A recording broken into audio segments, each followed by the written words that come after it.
ইংল্যান্ডের এফএ কাপের সেমিফাইনালে নাটকীয় জয়ে ইতিহাস গড়েছে ম্যানচেস্টার সিটি। ওয়েম্বলিতে চ্যাম্পিয়নশিপের দল সাউদাম্পটনকে ২-১ গোলে হারিয়ে টানা ৪বার ফাইনালে উঠেছে পেপ গার্দিওলার দল। ৭৯ মিনিটের আগে গোল করে চমক দেয় সাউদাম্পটন, তবে বেশিক্ষণ সেই আনন্দ টেকেনি। ৩ মিনিটের ব্যবধানে ম্যাচের সমতা ফেরায় সিটি। এরপর জয়সূচক গোল করেন নিকো গঞ্জালেস।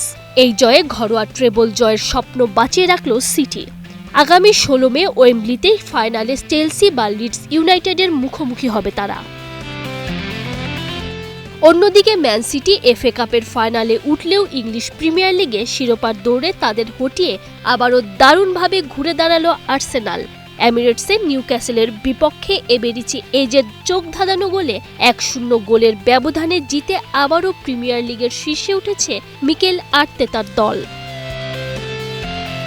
ম্যাচের শুরুতেই কর্নার থেকে আসা আক্রমণ, দূরপাল্লার নিখুঁত শট আর শেষ মুহূর্তে চাপ সামলে গুরুত্বপূর্ণ ৩ পয়েন্ট তুলে নিয়েছে গানাররা।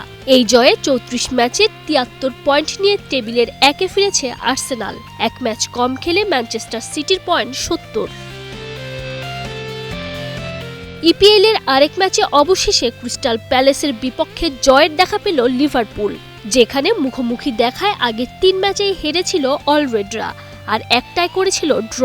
অ্যানফিল্ডে ৩-১ ব্যবধানে জয় তুলে নিয়ে দারুণ ছন্দে আছে দ্য রেডস। এই জয়ে শীর্ষ ৪-এর জায়গা মজবুত করার লড়াইয়ে বড় বার্তা দিল আর্নে স্লটের শিষ্যরা। আবার লা লিগায় জয়ের ধারা অব্যাহত রেখেছে বার্সেলোনা। হেতাফের বিপক্ষে ২-০ গোলে জিতেছে। ৮৫ পয়েন্ট নিয়ে সমান ৩৩ ম্যাচে রিয়াল মাদ্রিদের চেয়ে এগিয়ে গেছে। অন্যদিকে ইউরোপ ঘুরে আমেরিকায় রবিবার লিওনেল মেসির দিনটা একেবারেই ভালো যায়নি। নিউ ইংলিশ রেভলিউশনের বিপক্ষে ১-১ সমতায় ম্যাচ শেষ করতে হয়েছে।